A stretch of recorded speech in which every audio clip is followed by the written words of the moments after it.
প্রিয় দর্শক, আসসালামু আলাইকুম। আজকে আপনাদের আম বাগানের পরিচর্যা কিভাবে করতে হয় সেটি দেখাবো। তো এই ফেব্রুয়ারি মাসে আপনার আম বাগানে কিভাবে পরিচর্যা করতে হয় সেটি আজকে ভিডিওতে আপনাদের দেখানো হবে। এই ফেব্রুয়ারি মাসে হচ্ছে আপনার ফেব্রুয়ারি আর বাংলায় হচ্ছে আপনার মাঘ মাস। তো এই মাঘ মাসের দিকে আপনার আম বাগানে হচ্ছে আপনার বৈল ফোটে। এই যে দেখতে পাচ্ছেন আম গাছের প্রতিটি ডগায় হচ্ছে আপনার বৈল ফোটা শুরু করছে। এই যে এইগুলো হচ্ছে আপনার আস্তে আস্তে বড় হবে এবং হচ্ছে আপনার ফুল হবে, তারপরে হচ্ছে গুটি আসবে। তবে এই সময় আপনার আম বাগানে যত্ন নেওয়াটি খুবই গুরুত্বপূর্ণ। এই সময় যদি যত্ন না নেওয়া যায় তাহলে আপনার এই যে ফুলগুলো সবই নষ্ট হয়ে যাবে। কিছু কিছু ফুলে আপনারা দেখতে পাবেন যে পাতা, এই যে যে ছোট ছোট পাতা আছে এইগুলো হচ্ছে আপনার দেখছেন কালো কালো ভাব।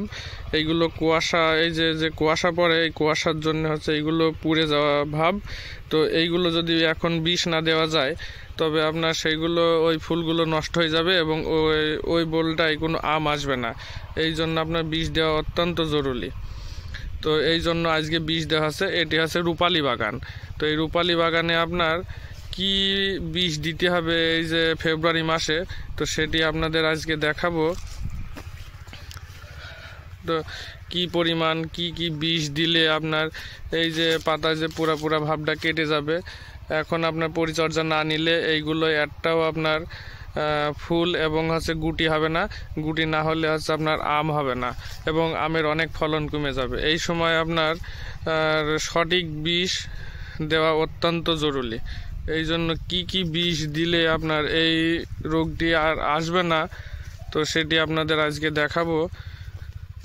ওই যে ওদিকে আপনার বিষ স্প্রে করবে বলে আপনার চার্জার মেশিন, এই মেশিন দিয়ে আপনার রূপালী গাছে বিষ স্প্রে করা ভালো হয়। এই জন্য এখানে আপনার মেশিনে পানি লোড করা হচ্ছে, এর ভিতরে আপনার বিষ দেওয়া হবে।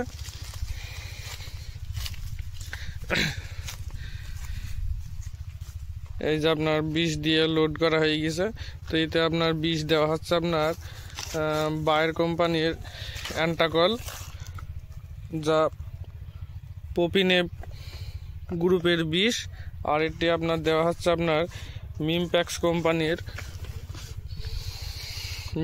কোম্পানির ক্যানোফি। এই দুইটা বিষ স্প্রে করলে যে বলে যে কালো কালো ভাবগুলো দেখতে পাচ্ছেন, তো এটা কেটে যাবে। এই জন্য এই দুইটা বিষ আপনার একসাথে মিশিয়ে স্প্রে করা হচ্ছে। অ্যান্টাকল আপনার প্রতি ঢপে 20 লিটার পানির জন্য হচ্ছে আপনার 40 গ্রাম। আর ক্যানোফি আপনার মিমপ্যাক্সের ক্যানোফি, ওটি ইমিডাক্লোপিড গ্রুপের, প্রতি ঢপে আপনার 20 মিলি করে দেওয়া হচ্ছে। এটা দুইটা বিষ একসাথে দিয়ে এবার গাছে স্প্রে করা হচ্ছে।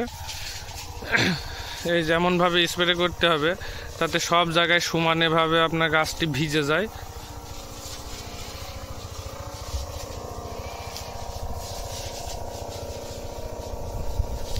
এই যে এইভাবে স্প্রে করতে হবে সব জায়গায়, পুরো গাছটি যাতে আপনার ভিজে যায়।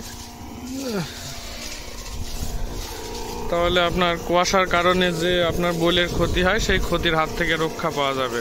তবে এই বিষটি দেওয়া অত্যন্ত জরুরি। এখন যদি বিষ স্প্রে সঠিক বিষ স্প্রে করা না হয় তাহলে ওই যে আপনাদের দেখালাম যে কিছু বৈল হচ্ছে আপনার কালো হওয়া শুরু করছে। এই যে মুকুলটি দেখতে পাচ্ছেন, এটি মুকুল, আমাদের আঞ্চলিক ভাষায় আমরা বলি।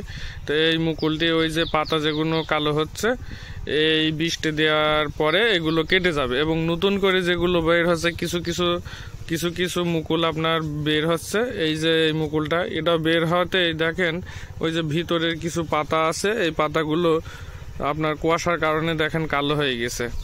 তো এই বিষটা অত্যন্ত জরুরি। তো এই বৃষ্টি আপনার এখন যদি আমি বৃষ্টি প্রয়োগ না করি বাগানে তাহলে আপনার এই মুকুলগুলো সবই নষ্ট হয়ে যাওয়ার সম্ভাবনা থাকে এবং অনেক পরিমাণে ফলন কমে যাবে। ঠিক আছে, তো আজকে থেকে আমার এই রূপালী বাগানে আপনার কিভাবে আম ভাঙা পর্যন্ত কি পরিমাণ কখন কি সময় বিষ দিতে হয় এবং কিভাবে কি বিষ দিই সেটি আপনাদের পরবর্তী ভিডিওতে পরপর দেখানো হবে। তো এই বলে আজকের ভিডিও আমি শেষ করছি এখানেই।